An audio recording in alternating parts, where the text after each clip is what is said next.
Quarta gravada. Então, boa noite, pessoal que tá entrando agora. Eu sou a Julien, eu não sei se eu dei aula pro pessoal que entrou, né, depois das férias. Não sei se acho que eu não dei aula né, depois das férias, então me apresento, né, eu sou a Julien, professora de História, obviamente. Eu tô no Educamed faz 2 anos, então eu tô indo pro meu terceiro ano já de Educamed. E falando um pouco de mim, né, eu gosto muito da Idade Média, então sempre eu que dou Idade Média aqui no Educamed, que é a minha área de trabalho. E eu trabalho com mulheres na Idade Média, tá? Então, se vocês quiserem, tiverem dúvidas ou coisas relacionadas à Idade Média e moderna, podem vir falar comigo, tanto de questões e tudo mais. Estou à disposição, tá? O Nicolas, não sei se tu já se apresentou antes pro pessoal, se tu depois, deu agora aula no último mês. Dei sim. O pessoal acho que já me conhece aqui. Então tá ótimo. Então vamos começando, né? Porque como não para. E continuar na última aula, porque os professores, acho que foi a Luísa e o Marcelo, né, que deram aula de sexta-feira, e eles não conseguiram terminar. E essa parte é uma parte, né, relativamente importante, porque a gente tem a nossa 20 de setembro amanhã, né? Nossa grande data de 20 de setembro da Revolução Farroupilha, que é uma revolução que a gente, na verdade, perdeu, né, galera? Então, algumas pessoas vêm falar assim, não, porque a Revolução Farroupilha... A minha mãe, inclusive, falou, não, achei que a gente tinha ganhado a Revolução Farroupilha. Eu falei, eu ri, né, falei, mãe, se a gente tivesse ganhado, a gente seria, na verdade, um país, hoje em dia, separado do Brasil. Então, a Revolução Farroupilha, a gente não ganhou, ela dando um spoiler, né, da Guerra dos Farrapos.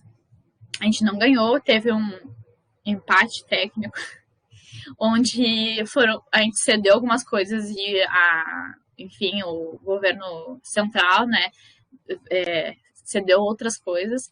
Mas a gente vai falar rapidamente, então, o que foi o início da revolta e o final, né, o processo, porque, enfim, não temos tempo, mas motivos essenciais para a gente entender o porquê que a Guerra dos Farrapos acontece nesse período. Então, o motivo número 1 sempre vai ser econômico. E aí a gente tem uma revolta, né, muito ligada à elite do Rio Grande do Sul, uma elite estancieira, uma elite que vende, né, gado, enfim. Então, tem uma revolta ligada à elite local, certo? Então, acontece por causa da concorrência do charque. Então, nesse período, né, a gente tem um charque que era vendido principalmente para o meio do Brasil ali, Minas Gerais, São Paulo, e ela já era tempo durante o ciclo do ouro também super importante, porque ela abastecia o mercado interno, ela abastece, então, nesse período, o mercado interno do Brasil. E, por este motivo, ele é importante, certo? E aí, nesse momento, a gente tem um outro charque, né, subindo aqui no mercado interno, que é o argentino e o uruguaio. E o que acontece, né? O governo central, ele pega e fala, bom, vamos botar mais imposto no charque rio-grandense e vamos baixar o imposto de importação, né, da Argentina e do Uruguai. E aí virou uma concorrência super desleal, porque além de ser um charque mais barato, que vinha de fora do Brasil, a gente tem um charque que também é um pouco inferior à qualidade. Então, os estancieiros ficaram, né, pé da vida com a situação e falaram, não, isso aqui não pode acontecer. Então, a gente tem já ali um gatilho, né, para o que viria a acontecer depois. E aí a questão política. E a gente tem essa ausência do imperador nesse processo, né, no período regencial, e tem uma crise de legitimidade sobre o Rio de Janeiro. Então, existe um vácuo político enorme aqui, tá? E os estancieiros, por uma questão até histórica, antes disso, eles tinham, digamos, um poder político importante. Eles, como o Rio Grande do Sul foi anexado ao Brasil mais tardiamente, os estancieiros eles tinham uma certa liberdade, autonomia, tá? Então, nesse processo aqui, eles começam a ficar um pouco mais cerceados. E aí se dá né, tipo, o que esses caras do Rio de Janeiro querem mandar aqui no Rio Grande do Sul, né? O pessoal do gado, da estância, certo? Das charqueadas. Então, começa a ser simpático por esse vácuo de poder, somente sem um poder central, né, período regencial. E uma série de medidas insatisfatórias da elite rural do Brasil causa isso, tá? Junto com a questão econômica. E aí vem o processo, o início que a gente conhece hoje do movimento separatista, né, que existe inclusive até hoje, no Brasil, como a gente sabe, né? de tentar virar, fazer o sul, a bandeirinha, né, do sul é meu país aqui, começa nesse momentinho. Vocês vão ver os slides, inclusive esse slide tá no Moodle, tá? Para vocês verem. Eu não vou entrar muito nessas questões aqui, depois vocês podem dar mais uma olhada nos slides. Questão da Guerra da Cisplatina, que já foi falado anteriormente, tá? Um desenhozinho ali, como era charqueadas pelo Jean-Baptiste Debré no primeiro século XIX, no metade do século XIX. E aí, esses caras aqui que vocês provavelmente já ouviram falar, exemplo, Bento Gonçalves, que, né, inclusive eu moro do lado da Avenida Bento Gonçalves aqui, que foi um cara que era o líder, um dos líderes da revolta, né, que é um estanceiro enorme aqui da região sul. O Domingos José de Almeida, que é participando de alguns imigrantes italianos, como a gente conhece, que vai ser, né, o Giuseppe Garibaldi, a Anitta. E aí, esse cara aqui com esse nomezinho, ele vai estar aqui e vai estar na Itália também depois, tá? Então, isso aí, unificação italiana. Não sei se vocês já viram, mas vocês vão ver depois que ele também mete o B dele na questão ali da Itália. Então, ele tá aqui na questão separatista e tá lá também, tá? Luigi Rossetti, que é um jornalista. O Tito Livio também, um naturalista, também vai estar envolvido nesse processo. Então, a questão, existe um super embate, vocês vão ver em umas fontes, né, de que essa revolução foi uma revolução liberal, né, por uma questão de, não, autonomia da província, a gente vai trabalhar mais daqui a pouco, mas na verdade não, tá, porque isso, apesar de algumas coisas que eles vão falar, por exemplo, e aqui a gente tem super importante a presença dos indígenas, dos escravizados nisso, tá, nessa batalha contra o governo central, e eles participam a favor do Rio Grande do Sul, né, da província, e aí os escravizados vão ser prometidos serem libertados, serem aforreados, só que com custo, a gente vai ver daqui a pouco, né, com a traição de porongos. E isso é uma coisa que a historiografia tradicional tenta, né, fingir que não aconteceu, que é essa questão da necessidade da escravidão, apesar, né, porque a gente lembra que elite, gente, estancieiros, eles precisam de mão de obra escrava, tá? Então, eles eram liberais até certo ponto, mas a partir de outro ponto eles eram conservadores, tá? Então, a gente vai ver daqui a pouco a questão da Batalha de Porongos. Isso existe muito no Brasil nessa época, tá? Durante o período, esse primeiro período, durante o segundo reinado, a gente sempre tem que lembrar isso. O liberal e o conservador se confundem muito, tá? Eles têm pautas ideológicas que podem ser um pouco diferentes, mas a questão, o direcionamento do poder é sempre o mesmo. Eles ficam dividindo, batalhando com essas migalhas de poder que eles queriam ter. Então, aqui alguns momentos da revolta, tomada de Porto Alegre, que começa ali na Zenha, aqui perto de casa, inclusive. Começa nesse período, alguns momentos, né, Batalha de Seival, a formação da República Juliana, né, que é ataque à cidade de Laguna, em 38, tá? Isso são algumas coisas mais pontuais. A gente tem a traição de Porongos, e aqui a gente tem, antes do Acordo de Poncho Verde, que foi a traição de Porongos, né? A gente entra, então, nessa cartinha aqui que eu coloco para vocês, que é do Duque de Caxias, que vira então governador, né, o presidente da província, falando, né, porque eles foram prometidos pelos estancieiros de que eles seriam libertados se lutassem a favor. O que acontece? Uma queima de arquivo, porque eles não queriam libertar, certo? Então, como fazer com uma promessa que eles não queriam cumprir? Eles matam. Eles matam vários escravizados, inclusive no conflito que acontece isso, né, na Batalha de Porongos, os próprios colegas de armas fogem, né, não ajudam os escravizados, e aí, né, que é um embate entre no caso, né, o regente e o pessoal daqui. O Duque de Caxias deixa bem claro, no conflito poupe o sangue brasileiro quando puder, particularmente de gente branca de província ou de índios, pois bem sabe que essa pobre gente ainda nos pode ser útil no futuro. Então eles deixam bem claros que os escravizados não eram importantes, eles eram desnecessários, e eles deveriam ser eliminados, já que eles seriam forreados, né? Porque a promessa é que eles teriam sido forreados. Durante o Acordo de Poncho Verde faz isso, né, na paz honrosa, que se estabelece entre a elite imperial e a provinciana, aqui e lá, que a gente faz esse empate técnico, tem essa coisa de tipo, não, a gente vamos dar alforria para os que sobraram, então, né? Porque para os que não foram assassinados nesse momento. Então, além de ceder, a elite imperial cede posições militares para o pessoal daqui, e eles também têm que ceder terras que eles tinham roubado, né, nesse período, que eram terras públicas. Então, a gente tem, né, essa mancha que, na verdade, o movimento tradicionalista que às vezes quer apagar. Isso é tão importante lembrar nesse período, né, de 20 de setembro, de que de que indígenas, isso também é uma das coisas que também é muito apagado, que indígenas e escravizados lutaram a favor, né, do que eles queriam, das propostas dos estancieiros, da elite local, e eles foram traídos no final.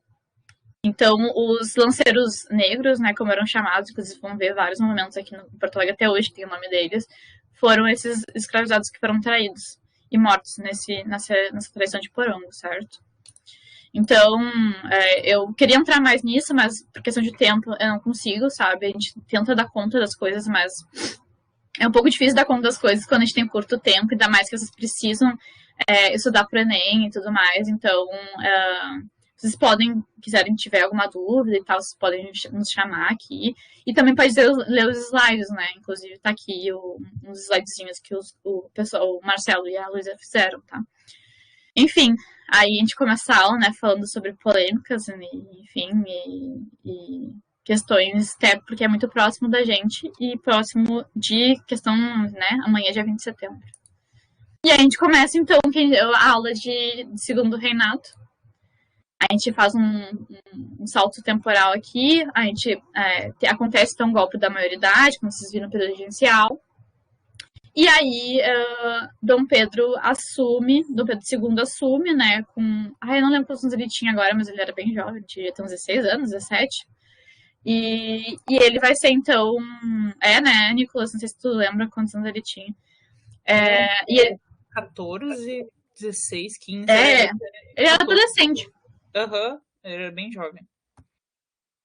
E ele assume, então ele vai ficar 50 anos no poder nesse período, tá? Ele fica até o golpe da República, porque as pessoas não falam, porque não é golpe, né? Proclamação da República. Mas foi um golpe militar, tá? Como foi na questão da ditadura, foi um golpe também. Foi feito isoladamente, e depois a gente vai falar mais sobre isso, o Nicolas vai falar sobre isso. E aí, então, a gente entra em segundo reinado, e aí eu só, né, uma questão de divisão aqui de períodos, para vocês entenderem um pouco e situarem, né, o que a gente vai falando depois. A gente tem a primeira década, que é a consolidação de Dom Pedro, ele começa ali colocar, né, o pé na porta e fala, bom, eu tô aqui, a gente tem que organizar isso aqui direito. E o Dom Pedro era um cara muito inteligente, tá? Ele era uma pessoa, em questão de leitura mesmo, tipo, ler muitas coisas e ser... ele tem algumas coisas que ele faz no Brasil nesse período, como, por exemplo, a criação de museus e tudo mais, que até então não existia antes, né? Ele organiza bem algumas coisas historicamente do Brasil. Então, era um cara bem inteligente, assim. Então, ele sabia fazer esse jogo de cintura, de controlar a política. Então, a gente tem nesse período, a primeira década, que ele controlando ali, né, tentando ver o que ele pode fazer, se afirmando no poder, apaziguando as lutas internas. Aí a gente tem a segunda parte, que é o auge dele, ali, 50, 70, que aí ele, tipo, ele tá top, gente, tipo, ele vê bem quisto, assim, pela população, ele controla muito bem a política nesse momento. Então, questão econômica também, o Brasil estava super bem nesse período. E também vou falar daqui a pouco sobre isso, né, depois da segunda revolução industrial e tal, a gente estava pouco aqui, a gente estava tocando terror. Então, nesse período ele estava super bem, e aí começa, né, as disputas internas, e a partir da Guerra do Paraguai você começa a contestar a monarquia, a falar, bom, eu acho que a monarquia não faz mais sentido aqui, e questões republicanas e tudo mais começam a pipocar pelo Brasil, tá? E aí eu coloco a frase mais clássica, que às vezes aparece em vestibular, aparece no Enem, que é nada mais parecido com um conservador do que um liberal no poder, e nada mais parecido com um liberal do que um conservador no poder, que é o Holanda Cavalcante falou, né? Acho que ele é um historiador. E aí a gente tem essa questão, que eu já tinha falado antes, que são... parecem nomes diferentes, né? São liberais e conservadores. Bom, qual é a diferença entre eles? Eles não têm muita diferença, assim, ideológica. A ideologia, por exemplo, aqui a gente pode diferenciar, tá? De colocar assim, não, vamos ver o que diferencia aqui. Os conservadores, ou saquaremos, aparece isso também. Isso é uma questão de... depois podem olhar, mas tem até um porquê, tá? Saquarema é porque o cara lá tinha um sítio, o conservador lá tinha um sítio lá em Saquarema, e deixavam os caras de Saquarema e os liberais de Luzis, porque foi onde foi uma revolta, que eu esqueci o nome quando a revolta foi colonial, que foi no sítio Santa Luzia, eu acho. Então eles tinham esses nomes que na época era uma difamação e depois virou o nome deles mesmo, sabe? Então, qual é a diferença que a gente tem aqui? Os conservadores estão por um lado aqui, aí tinha uns conservadores que gostam e prezam a centralização monárquica. Eles são monárquicos, certo? Eles apoiam o Dom Pedro II em questão de, a centralização política tá certo, tem que ter um poder aqui central, tem que se governar aqui no Rio de Janeiro, não dá autonomias para as províncias, né, de questão de lei, não, tudo a gente decide aqui. E os liberais não, os liberais eles prezavam mais uma autonomia das províncias. Então, essa é uma divisão ideológica deles, mas na essência eles são a mesma elite, certo? Eles são a mesma camada popular, eles não são, um é popular, um é mais pobre, outro é mais... Não tem isso, eles são elite, tá? E eles têm, conservadores são mais latifundiários, né, mão de obra escrava e tal. Os liberais não, tem uma questão mais de abolição e tal. Alguns, nem todos. Então, essas são umas diferenciações dos conservadores e dos liberais. Mas na essência é isso, eles ficam disputando poder entre si, eles ficam querendo as mesmas coisas, basicamente, né, em questão política, eles ficam batalhando pelo poder econômico. E aí o início do vai e vem. Aqui não vou entrar muito na primeira organização ministerial, porque senão se estende, mas isso aqui, essa história que tá aqui da primeira organização ministerial, de um entrar, depois sai um, depois sai outro, é um exemplo do que vai acontecer durante todo o segundo reinado, tá? E a gente vê isso durante o Brasil também, né? Período posterior, República Oligárquica, por exemplo, que a gente chamava antigamente, a gente não fala mais, que é a República Café com Leite, né? De ficar, entra um cara de Minas Gerais, entra um cara de São Paulo, Minas Gerais. Então, às vezes tem esse vai vir sempre dos mesmos, sempre dos mesmos. Eleições do cacete. Sim, é porque cacete tinha aquele troço, né? Tipo, aquele negócio enorme lá que eles tinham pra bater nos outros. É esse troço que eles usavam. É um nome. Eu acho, me dá uma quinta série quando eu vejo isso. Eu acho muito engraçado. E aí. Existia violência, como sempre existiu no Brasil, né? Mas violência aí pra manter o poder. Então, Dom Pedro, o que ele faz? Ele instaura, porque aí a gente entra de novo. O quarto poder, que é o quarto poder, que vocês lembram, né? Dom Pedro I, é o poder moderador. Então, o poder moderador, ele é super importante também nesse período, porque ele vai ditar o que vai acontecer aqui. E o Dom Pedro dita o que vai acontecer. Então, ele faz esse vai e vem. Tipo, vamos satisfazer os dois lados, né? Que a gente faz, a gente coloca um, depois coloca outro, e vai trocando, vai trocando, vai trocando. E foi o que ele fez durante todo o período do segundo reinado. E aí ele instaura, primeiro liberal, depois conservador, tá? Como ele tem essa questão de parlamentarismos às avessas, e isso aqui é super importante, tá? Porque o parlamentarismo às avessas, lembrem, na Inglaterra, tá? A Inglaterra, até hoje, né, é um parlamentarismo. Quem decide as coisas não é o rei. Quem decide é o primeiro-ministro e a Câmara, tá? É o parlamento, no caso. Então, é de baixo para cima, tá? Daqui não, daqui é de cima para baixo, como a gente falou, poder moderador. Dom Pedro dita quem vai ser o primeiro-ministro ou o presidente de conselho, né, como é chamado naquele período. E ele também dita se vai fechar ou não o parlamento, a Câmara. Então ele decidia tudo. Ele fala, o parlamento foi contra ele, a Câmara foi contra ele. Ele fala, então vamos fechar isso aqui, gente. Acabou, não vai ter mais nada. É tipo, ele pegava a bolinha do parquinho e ia embora. Uma bolinha e fechava o parquinho, ninguém mais brincava. Então ele tinha que seguir de acordo com Dom Pedro II, tá? O que Dom Pedro queria tinha que ser feito, certo? Então ele balanceava, fazia essa troquinha aí de poderes, com sempre os mesmos. Eu botei a Chajadezinha porque eu acho que ela, às vezes, não sei se ela já apareceu em alguma prova, mas é esse carrossel, né? E isso é super imagético, porque é o carrossel dos mesmos, ali um Saquarema, outro um liberal, um Luzia, deles fazendo a mesma coisa naquela mesma roda, do mesmo jogo político.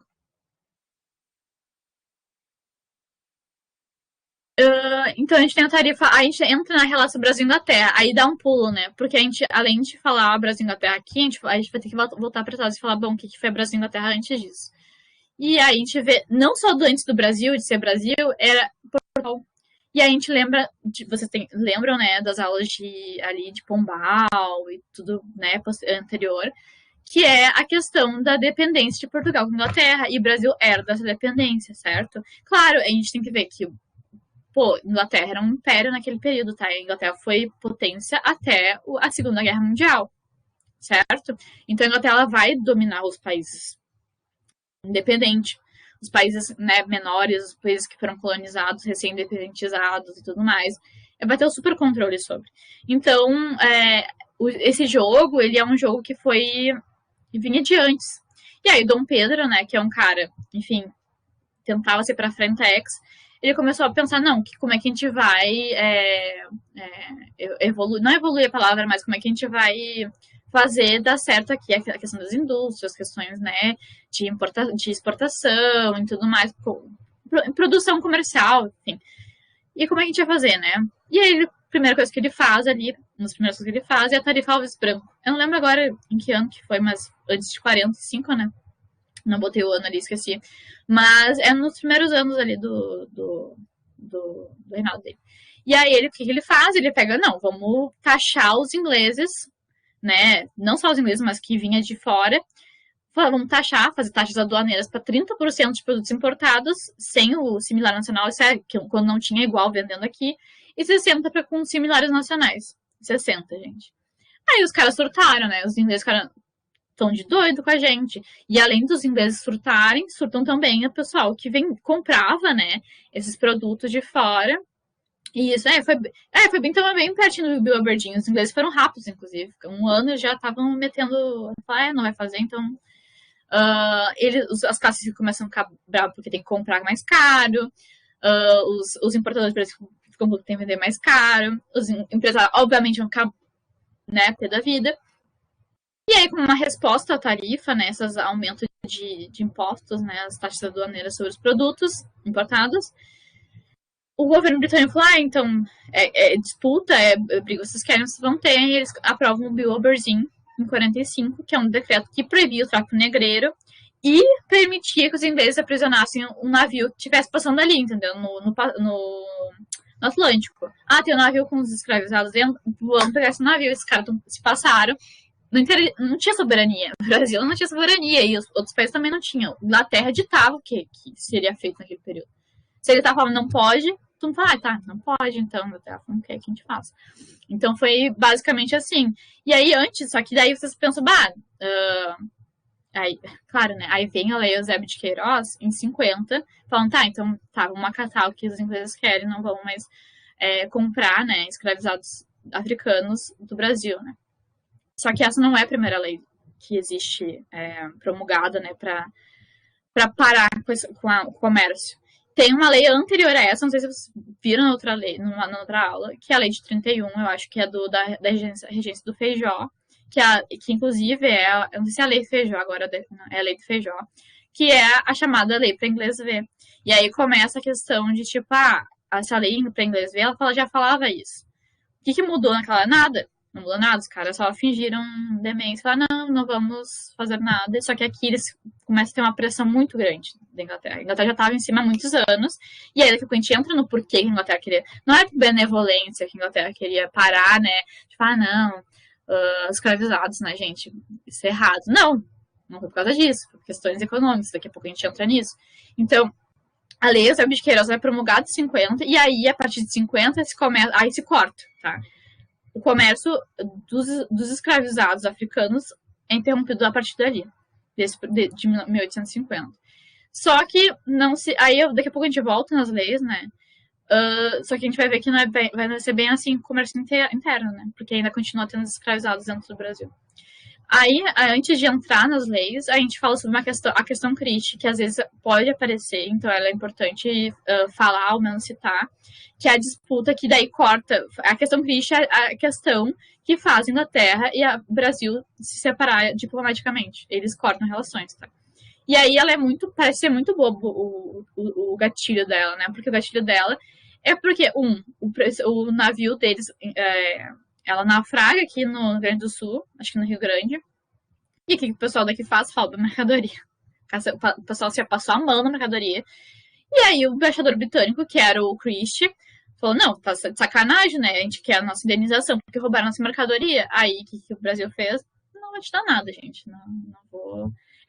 eu não tinha visto que a Rafa botou... É super antirracistinha, gente. Assim, ó, são a vanguarda, né? Claro que não. A gente entra mais nisso. Mas o Brasil, né, o Dom Pedro, que os caras falaram, não dá indenização nenhuma, problema de vocês. Perderam, né? Então, basicamente foi isso. Aí já tava ali a situação, a relação. Um ano depois, 3 pessoas embriagadas deram um rolê ali no Rio de Janeiro, brigaram com as pessoas, beberam, enfim. Os policiais pegaram eles, falaram, vamos embora, vamos pra cana ali, gente, vamos ser presos. E aí descobriu que eram britânicos, né, ingleses, e tu não pode prender, se existe, tá? Existia na época, tu não podia prender pessoas britânicas em prisões brasileiras, era legal. E aí eles soltaram, é a Inglaterra, né, gente? Basicamente, é a Inglaterra. E aí eles soltaram os caras, só que daí o Douglas Christian ficou, não, gente, isso é um absurdo. Vocês já não pegaram indenização, prenderam 3, e eram marinheiros, né? Prenderam 3 marinheiros britânicos. Isso é um absurdo. A gente quer indenização e pedir desculpa. Né? Aqui, ó. O Brasil... Não vou falar a palavra com C, né? Cacona. Mas isso aqui, ó. Pros caras. E aí, o Christian falou, não existe isso. O que eles fizeram? Bloquearam o Porto de Janeiro. Tentaram roubar, parar uns navios ali. O pessoal aqui já tinha um problema, começou a ter um problema com a Inglaterra, né? Por motivos óbvios que a gente tá vendo aqui. De movimento anti-inglês e um movimento muito forte nacionalista começou a surgir no Brasil nesse período, principalmente por causa do Dom Pedro II, com a questão dos museus, história, enfim, começa a existir nesse período. Então começa a ter um movimento muito anti-inglês aqui. E aí, enfim, briga ali geral, né, no Rio de Janeiro. E aí, não vou entrar muito, né, nessas coisas de diplomacia, mas o Dom Pedro pede para o amigo dele, o rei Leopoldo da Bélgica, conduzir as relações. Não dá certo. O Brasil até dá indenização. Só que, tipo, Inglaterra, né, vamos pedir desculpa, não pediu. E aí o Dom Pedro corta as relações. Não devolveram a nossa indenização, ficaram com a indenização pra eles, é sacanagem, né? Mas, tipo, pegaram a nossa indenização e não pediram desculpas pelo rolê que eles tinham feito ali no Rio de Janeiro, né? De prender barco. Navio. Então, só vai ser restabelecido na Guerra do Paraguai, quando a Inglaterra apoia o Brasil. E não é por benevolência, né, gente? Questões econômicas, certo? E aí a gente volta para as leis, né? Que a gente deu um pulo aqui, a gente volta para as leis e fala, por que as leis abolicionistas elas são tão lentas? E aqui a gente tem a gente vai ter 3 leis, né? A lei de Eusébio de Queiroz, a lei do ventre e a ventre livre e a lei dos sexagenários, além, né,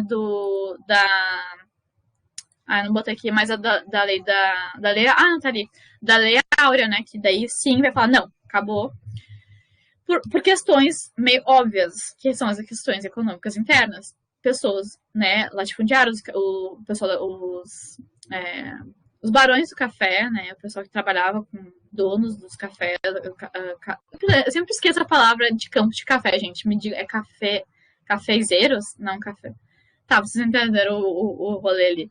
Mas as pessoas ali, cafeeiros, exatamente. Os caras ali que coordenavam a economia do café, e daqui a pouco a gente entra nisso, que era super importante, tá? Eles eram os máximos, eles eram, tipo, os caras que controlavam a economia do Brasil, que era o nosso carro-chefe, né? Que era o café nesse período.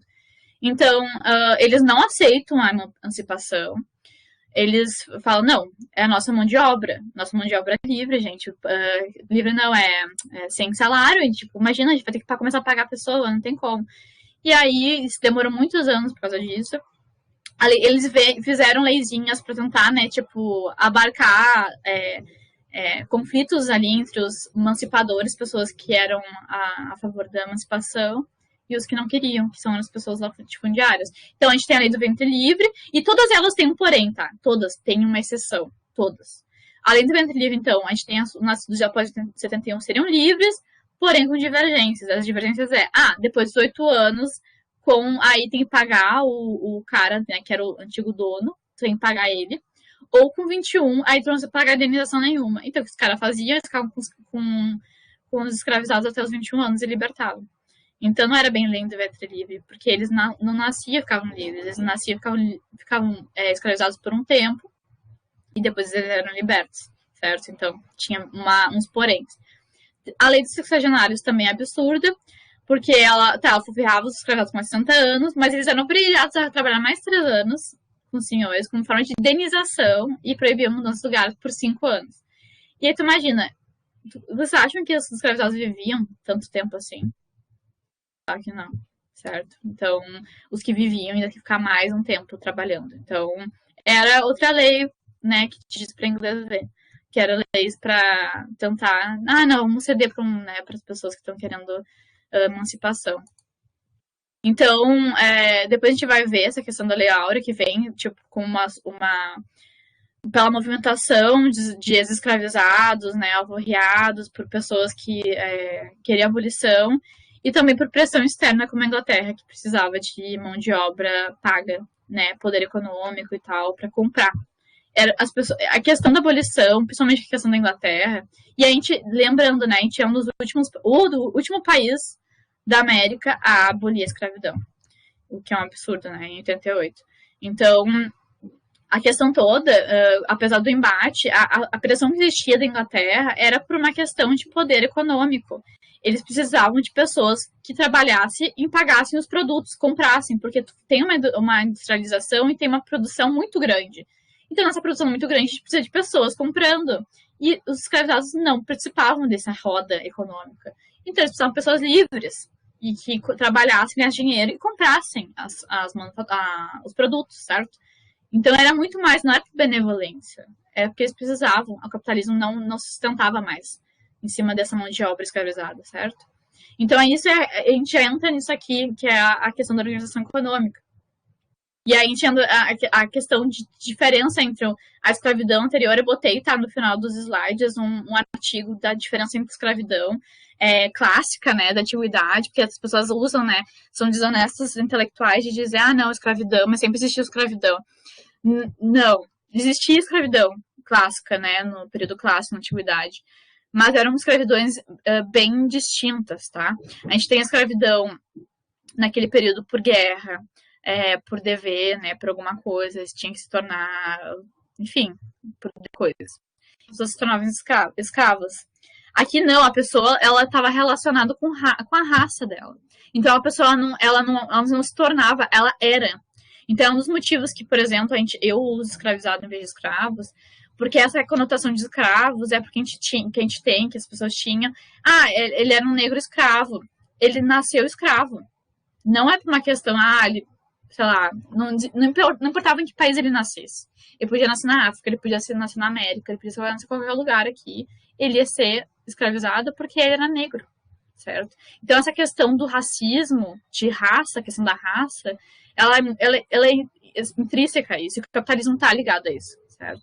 O começo, a acumulação primitiva, aqui a questão de colonização daqui e tudo mais, é tudo ligado à mão de obra escravizada. A acumulação capitalista, a acumulação primitiva, ela está ligada com o sistema escravista. É indissociável.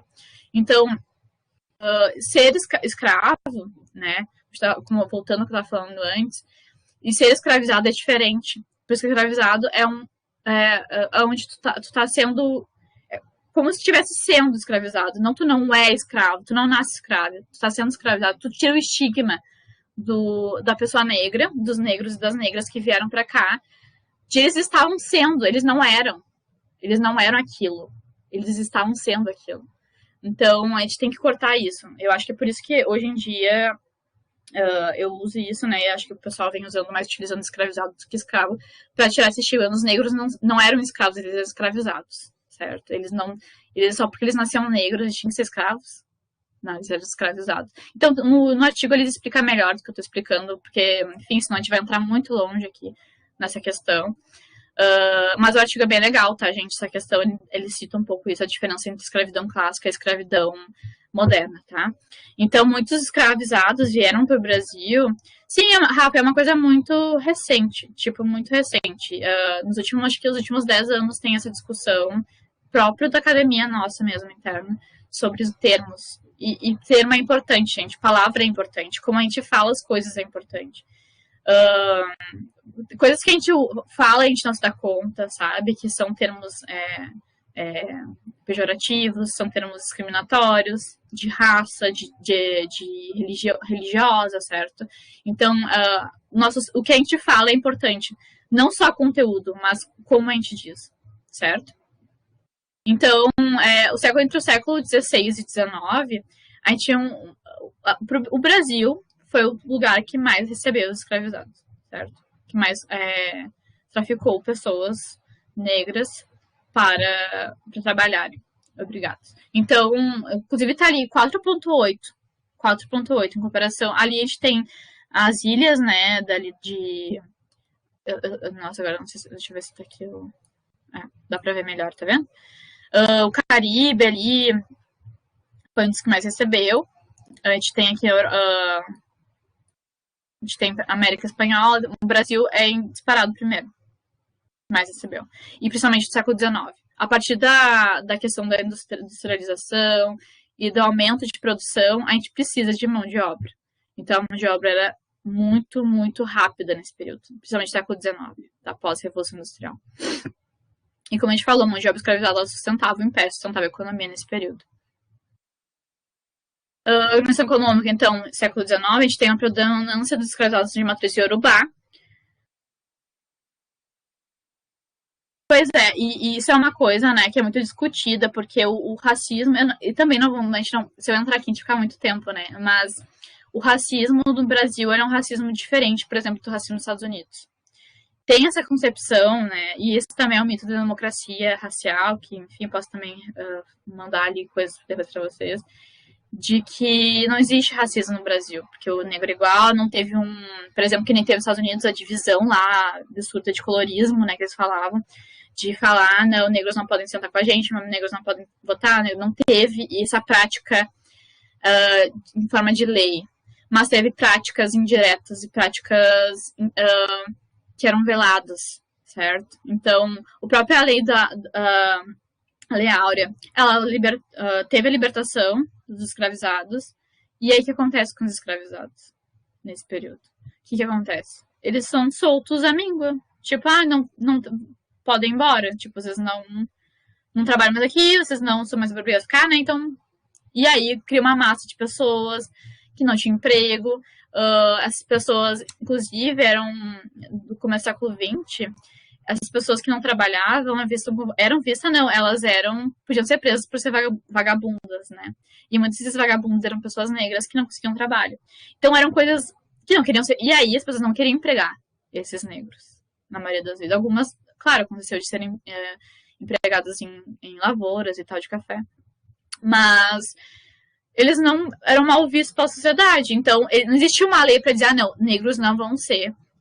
Isso é um exemplo que eu tô dando de várias coisas, tá? Negros não vão ser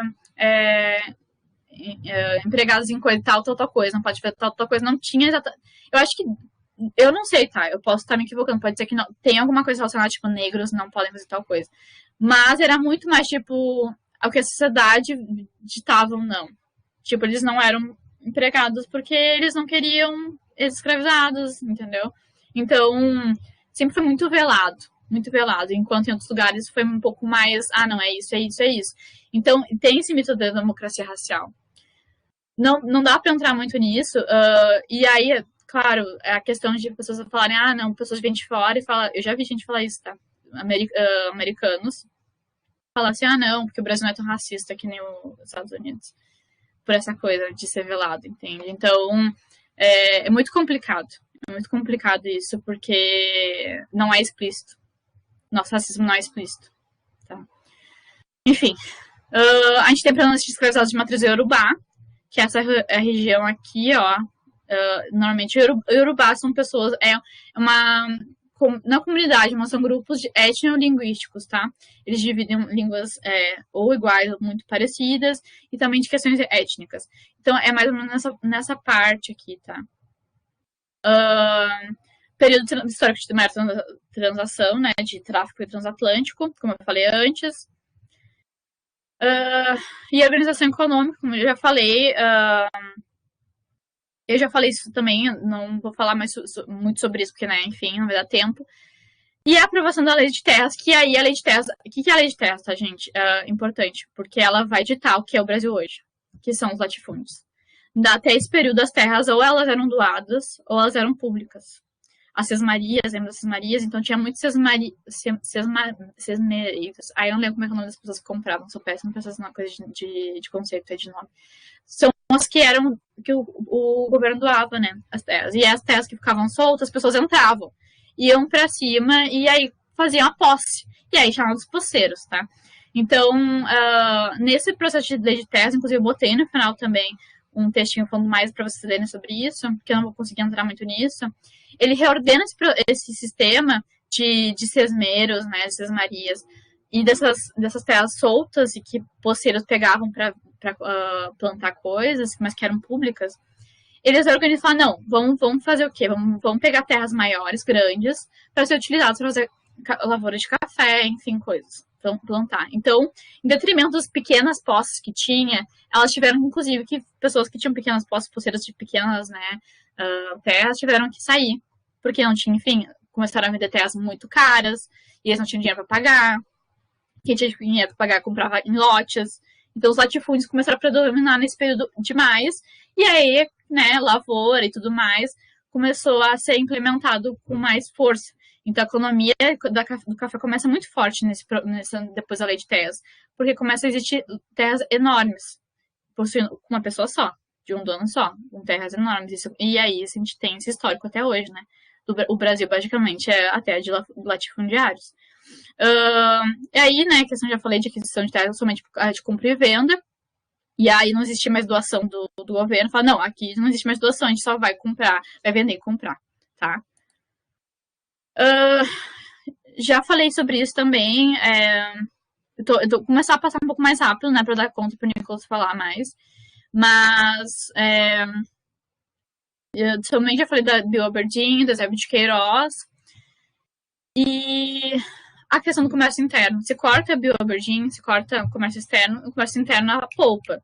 Então começa a vir negros, né, negras, lá do Nordeste, lembrem a questão do ciclo do açúcar e tudo mais, vem pessoas de lá de cima são compradas, né, pra cá, eu digo São Paulo, Minas Gerais, Rio de Janeiro, certo? Então existe essa movimentação interna, já que não pode comprar de fora, a gente compra de dentro. Então começou a descer, digamos assim, a centralizar a mão de obra escravizada aqui. Vale do Paraíba, como eu não falei, não citei de nomes, né, mas Vale do Paraíba para o Rio de Janeiro, necessariamente. O que mais a gente pode falar? E aí o café.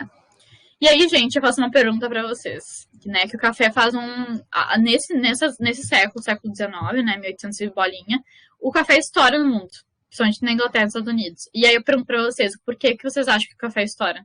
Por que o café, o produto, se alguém me responder, quiser me responder por que o café que vira o item da vez aqui, vocês sabem por quê?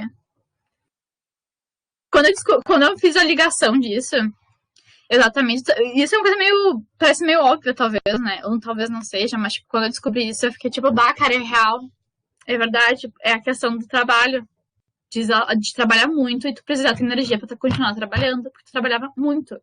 Então, essa necessidade do café, e aí lembre, Inglaterra, eles trabalhavam muito. Então, se começava a exportar muito café para a Inglaterra nesse período.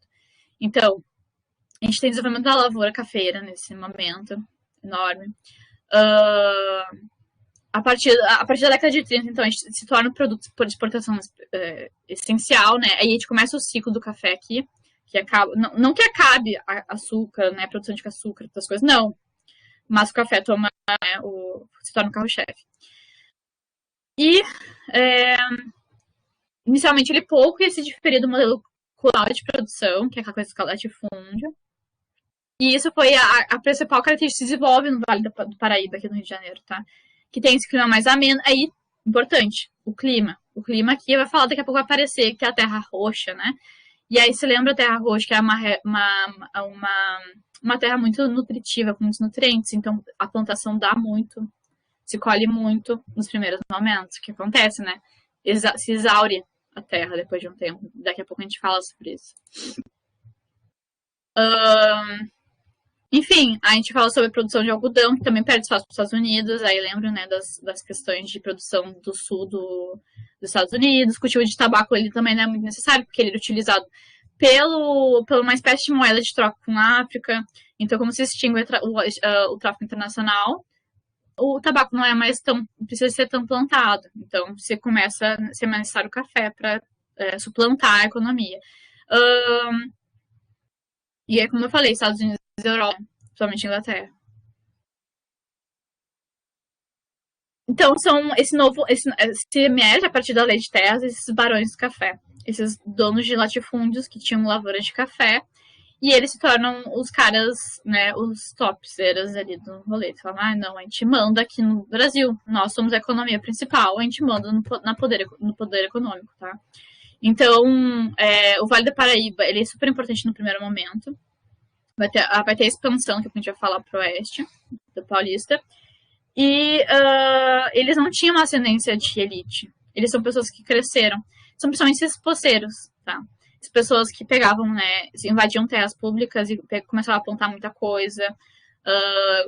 Por vias não ilegais, a gente vai dizer, mas eles foram abarcando muita terra por causa dessa posse meio que era ilegal, mas depois eles conseguiram legalizar, né, com a lei de terras.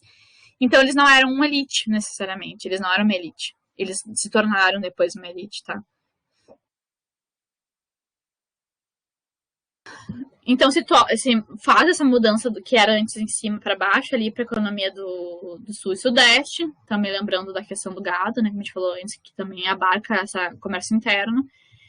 E nesse momento tem um acúmulo enorme de riqueza e vai ser super importante para a industrialização brasileira e para tecnologias que vão vir depois. A gente vai falar o Barão de Esconde Mal daqui a pouco. Então, a gente tem esse acúmulo enorme que se direciona para essas tecnologias, que a gente vai falar daqui a pouco. E aí, eu já falei, né? O crescimento da riqueza estimula a exploração desmedida e depredatória da natureza e do desgaste do solo. Isso acontece aqui, vai acontecer na Europa também anteriormente. Quando tu usa muito solo e tu não faz o balanço, tu não faz tu não vê muito bem o que tá fazendo, tu não repõe, né, os nutrientes, tu não faz... Morre, gente, morre. Então, começa a ter uma exploração daqueles lugares e começa a ter um declínio econômico da região, que é a região do Rio de Janeiro ali. E aí começa a existir as cidades mortas, porque as cidades começam a existir por causa dos cafés, e quando elas morrem, quando as lavouras morrem ou não dão certo, as cidades morrem também. Inclusive, Cidades Mortas vem de um livro, de um conto, que é um livro também do Monteiro Lobato, tá? Clima ideal da região sudeste, da Vale do Paraíba ali, não sei se eu vou dar mais umzinho aqui, Vale do Paraíba, Rio de Janeiro, produção tradicional, que é a escravidão, e o oeste, o novo oeste paulista, que vai ser então essa expansão posterior, aqui ó, gente, Rio de Janeiro, aí o oeste paulista vai ser esse aqui, tá? E aí vai ser a expansão posterior. Terra roxa, né, do oeste paulista, como a gente falou antes, que a terra vermelhada é muito fértil, técnicas avançadas, que permitia ser muito mais rápido, tá? E a construção de estados, e aí começa esse escoamento dessa riqueza, acúmulo de riqueza, né? Construção de estados, ferrovias, enfim, que a gente vai ver daqui a pouco com o Visconde de Mauá.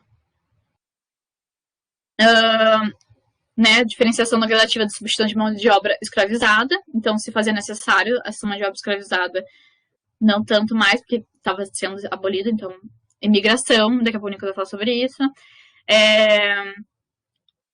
Questão da careza, né, dos escravizados, porque não tinha mais tráfico externo. E a imigração de europeus. Não vou entrar muito nisso também, porque o Nicolas vai falar sobre isso, mas era uma maneira tímida e limitada, né? Que eram os apoios, que eram os patrocínios de pessoas dos caras, dos barões, né? De patrocinar esses imigrantes para vir para cá. Deixa eu ver o que mais. Tô vendo que é importante falar ou não, tá, gente? Porque como a gente não tem muito tempo, A gente tem que escolher muito, muito quem a gente vai dar, senão ia muito longe aqui, né? Tá, enfim, né? O quadro econômico fortalece, os cafeicultores paulistas começam a ditar a política local, tá? E alguns deles vão ser republicanos. Isso vai ser importante daqui a pouco, tá? Pra questão do golpe da República daqui a pouco. E aí o surto industrial, que é o Barão de Mauá. Ele é um cara que vai investir o dinheiro dele em coisas diversas, como navios, ferrovias, como a gente falou antes. Precisa-se disso para escoar o nosso produto interno, né, que é o café. Nominação em gás no Rio de Janeiro. E também no Porto Alegre nas capitais principais vai ter uma mudança, modernização, muito por causa do Mauá. E o Banco Mauá, que infelizmente vai falir há alguns anos, acho que em 70 ele falha, mas ele existe por uns 20 anos, por aí, tá? Mas ele é o cara, quando lembram de industrialização no Brasil, Segundo Império, lembrem do Barão de Mauá, tá? Ele é importante porque é o cara que vai botar dinheiro nesses investimentos industriais. E ele vai...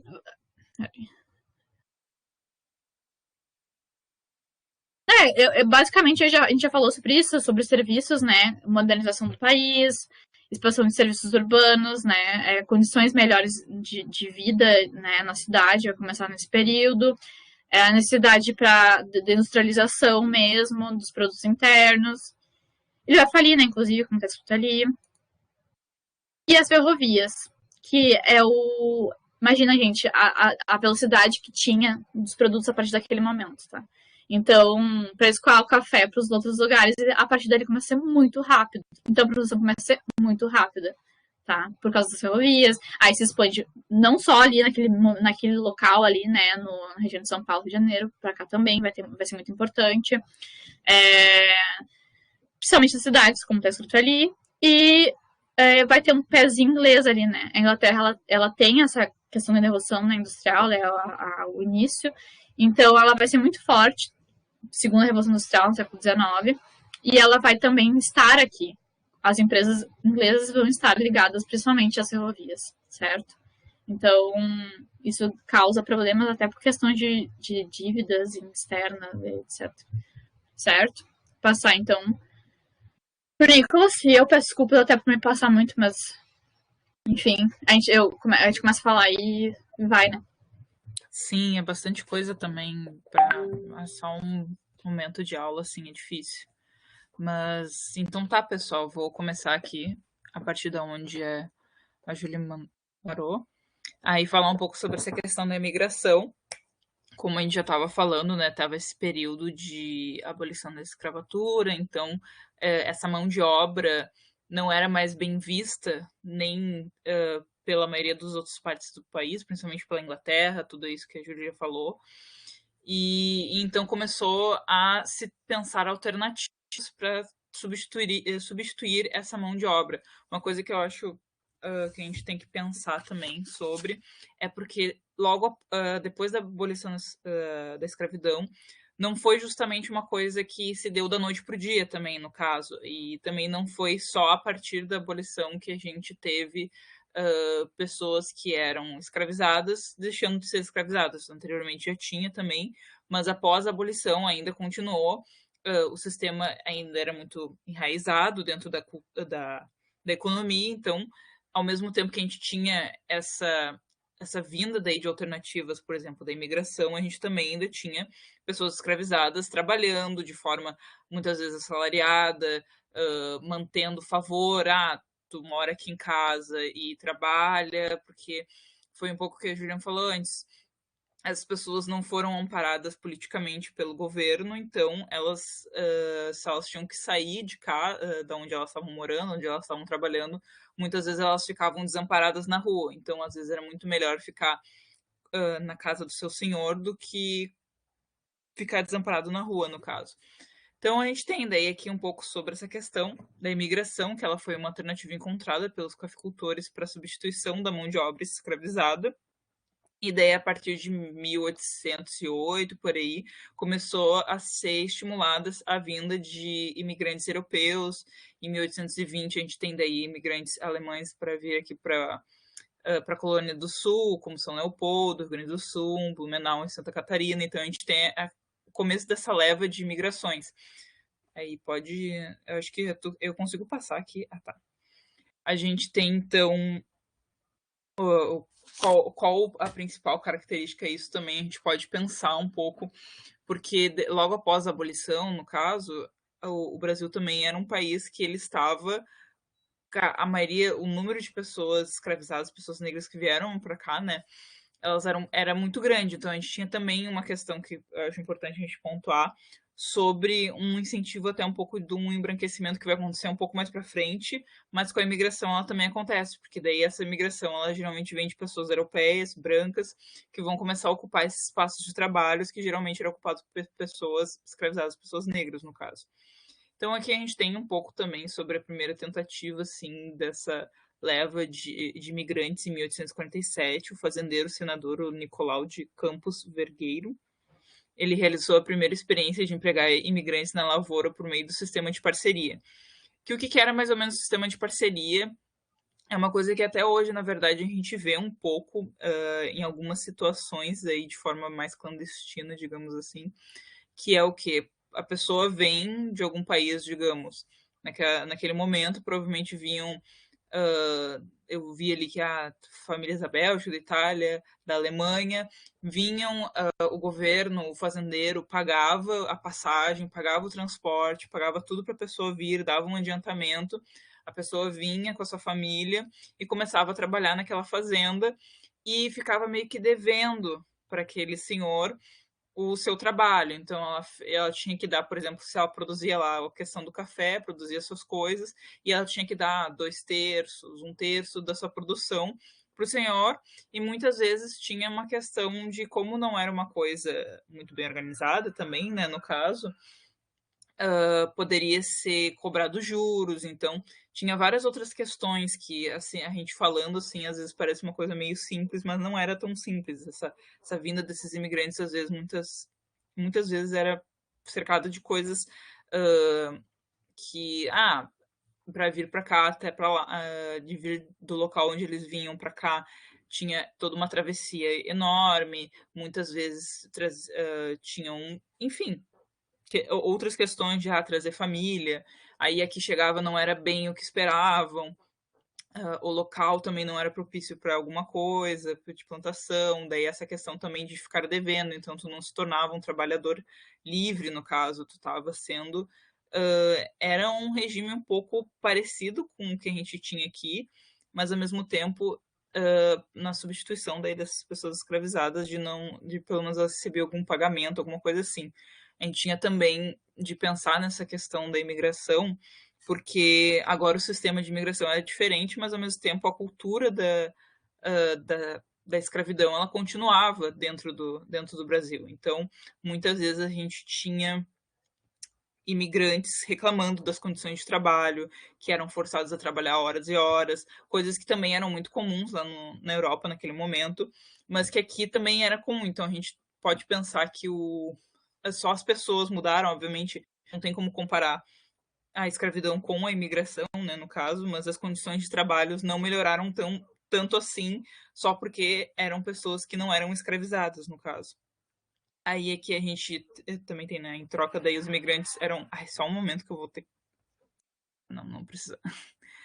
A gente tem a troca, então, os imigrantes eram obrigados a dar 50% da produção do café ao senador e não podiam deixar a fazenda até finalizar o pagamento das dívidas contraídas, que era aquela dívida que a gente estava falando, que vinha desse acordo da parceria. E o resultado foi meio insatisfatório, gerando uma revolta de trabalhadores em 1856, nessa fazenda, onde esses trabalhadores, esses imigrantes, viram que eles estavam em péssimas condições e fizeram essa revolta. E provavelmente isso aconteceu mais de uma vez, no caso, em outras situações. Eu sei que teve algumas coisas aqui no Rio Grande do Sul também. Mas pode passar. Tá. Aí, durante... Só pegar um negócio aqui. Tá. Aí a gente tem também uma questão de mais uma intervenção do governo em relação a essas imigrações, de não só por meio de uma iniciativa privada, que era de fazendeiros, mas também de uma maneira de conceder empréstimos, auxiliar na despesa da viagem.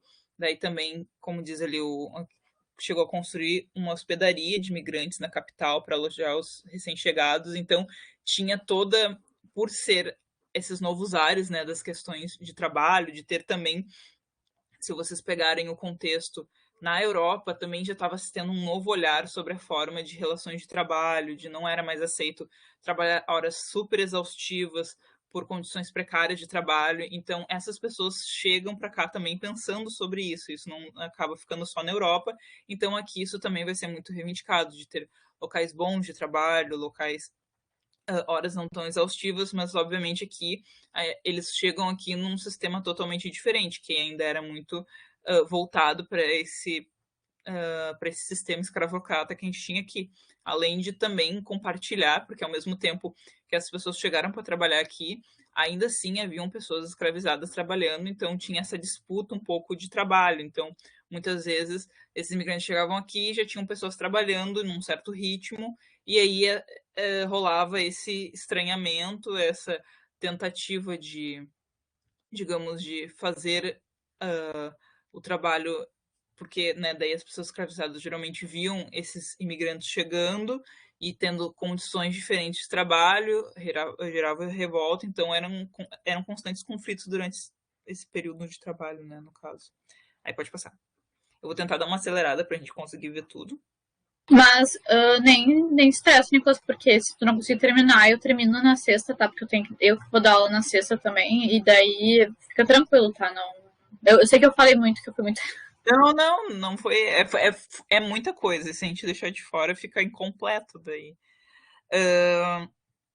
Aí, enfim, daí aqui a gente também tem uma coisa importante que eu coloquei aqui até para trazer para vocês, que com a abolição da escravidão também não vinha mais escravos escravizados para cá, e os escravizados aqui eram libertos, mas muitas vezes, que nem eu já tinha falado, tinha essas pessoas que continuavam trabalhando ou sendo de alguma forma escravizadas dentro dessas fazendas, lugares muito distantes, porque o Brasil, como vocês sabem, tipo, é um lugar muito imenso, então às vezes tinham muitas fazendas que as notícias demoravam para chegar, então muitas vezes havia esse tráfico também entre regiões oficiais de contrabando clandestinamente, então a gente tem alguns relatos de algumas coisas assim, e essa imigração daí vindo também, a gente pode pensar o porquê que essa imigração ela começou a ocorrer tão fortemente, muito pelos contextos de guerras, de conflitos que tinham na Europa em si, né, no caso,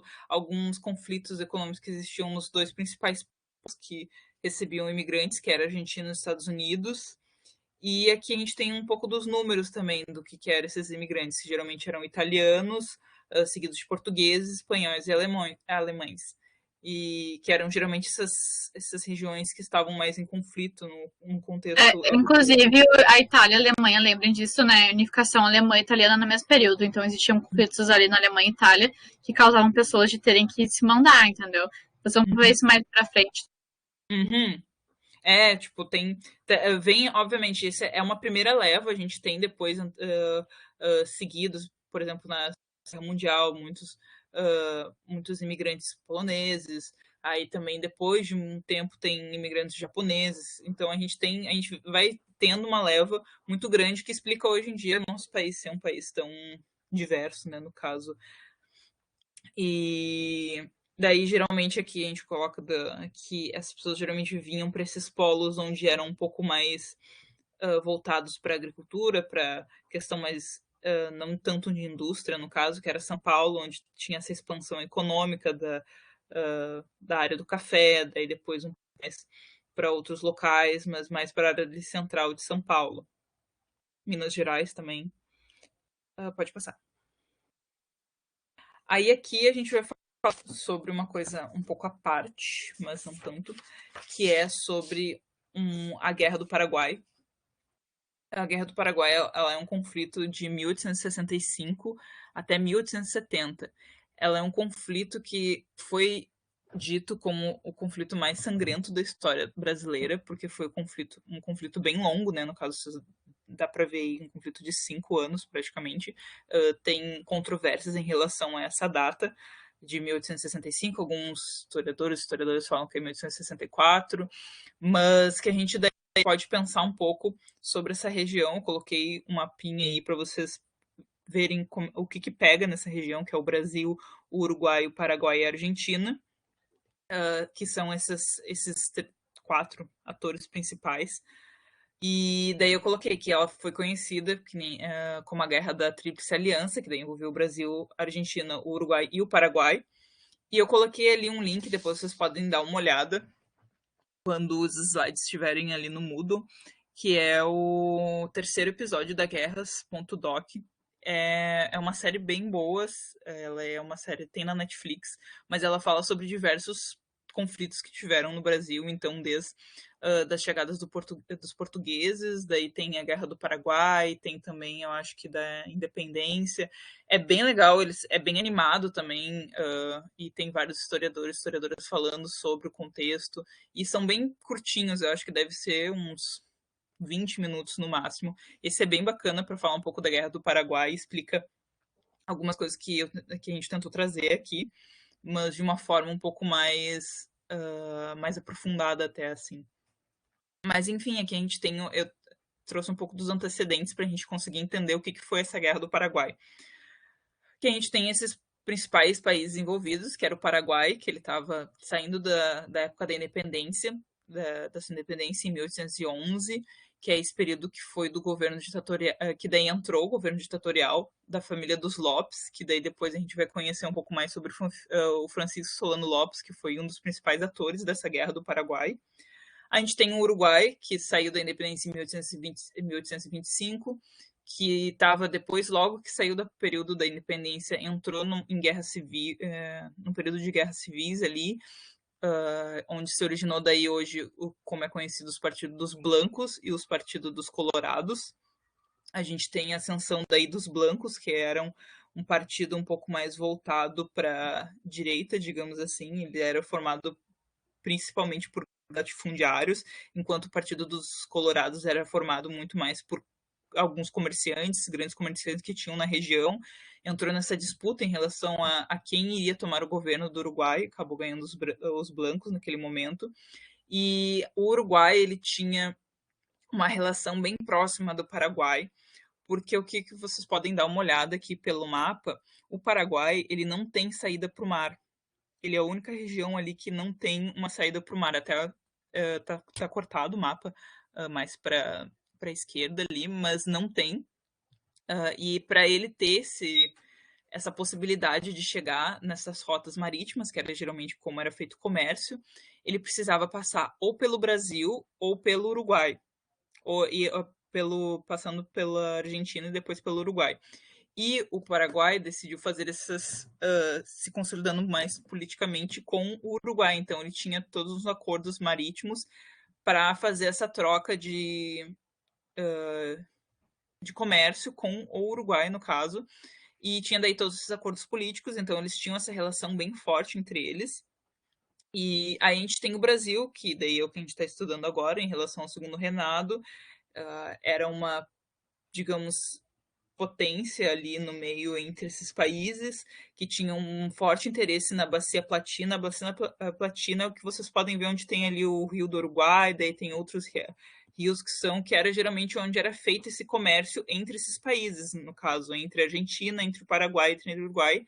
Sempre foi uma região de muita disputa por essa bacia, porque ela abrange toda essa região. Então, quem tem o poder daquele local, acho que até no período, se eu não me engano, no período colonial, era onde tinha bastante prata, tinha bastante minerais importantes para a fabricação de metais. Então, era uma região bem disputada, e logo depois que terminou a colonização, tanto espanhola quanto portuguesa, aquela região continuou sendo muito disputada entre essas nações que estavam se formando ali, que era o Brasil, o Paraguai, o Uruguai e a Argentina. Aí a gente tem esse interesse, né, pela Bacia Platina do Brasil, que ele ficava, então, meio que se metendo ali politicamente, indiretamente, diretamente na formação dessas outras nações ali. E no momento não tinha um exército muito organizado, era muito dependendo de alistamento compulsório ou da concessão de escravizados. O que era isso, mais ou menos? Geralmente os senhores doavam, digamos, concediam os seus escravizados para prestarem serviço militar, e geralmente as pessoas não voltavam, se voltavam não, que nem acontece, a Júlia falou lá na questão da Guerra dos Paraguaios, da revolta lá dos porongos, que aconteceu, onde geralmente a maioria das pessoas que estavam nesse massacre dos porongos, no caso, me errei a palavra, eram pessoas que tinham sido concedidas pelos seus senhores, não estavam lá voluntariamente, no caso. E, enfim, aí nessa parte também é importante a gente colocar que o Brasil estava meio que no lado do Partido Colorado, porque havia mais vantagens na ascensão dos colorados na parte do Uruguai. Então, vocês podem ver que o Uruguai ele tinha um papel central dentro dessa guerra, vai ter um papel central muito por essa questão de elas do Uruguai ser uma região de acesso ao mar do Paraguai, da Argentina, do Brasil ali. Então, é uma região que ela abrange quase todas as localidades ali dessa bacia também platina, que era bem importante para essa disputa. E a gente também tem daí a questão da Argentina, que foi um país que estava na guerra, mas ela ficou um pouco mais como coadjuvante ali. Ela formou a Tríplice Aliança, que depois a gente vai conversar um pouco mais sobre, mas ela era mais ou menos, conquistou a independência um pouco mais cedo, foi a segunda ali em 1816, e passou por algumas guerras civis até chegar no governo do Bartolomeu. E aí, enfim, vocês podem ver também que a Argentina, ela atravessa um pouco a região onde era o Brasil ali, tipo, mais ou menos, com o Paraguai. Então ela fica meio que essa muralha entre o Paraguai e o Uruguai. Isso foi uma questão também importante que depois a gente vai ver para esse conflito, porque para o Paraguai chegar até o Uruguai, para chegar até ali o Atlântico, tinha que passar pela Argentina. Pode passar, Juliana. Eu não sei como é que a gente vai fazer às 7h50 agora. Deixa eu ver uma coisa. Tem bastante coisa ainda. Daí a gente vai ter que ir para a próxima aula. Eu vou dar só a República da Espada na primeira, então, na sexta-feira. Então, dá tempo de dar essa última parte, assim. Mas eu não sei como é que vocês estão de horário. Eu posso terminar só essa guerra do Paraguai e daí tem um movimento abolicionista depois, tu poderia continuar. Não sei como é que o pessoal tá de horário. É que agora tem inglês, né, pessoal? Tá. Daí ferra um pouco. Não, mas não. Sexta-feira termina daí, tá? Não tem problema. Tá, eu gente? Sexta-feira eu acho que talvez eu consiga vir. Tá? Não, tranquilo. Daí eu consigo terminar essa parte, daí tu dá. Tá, aham.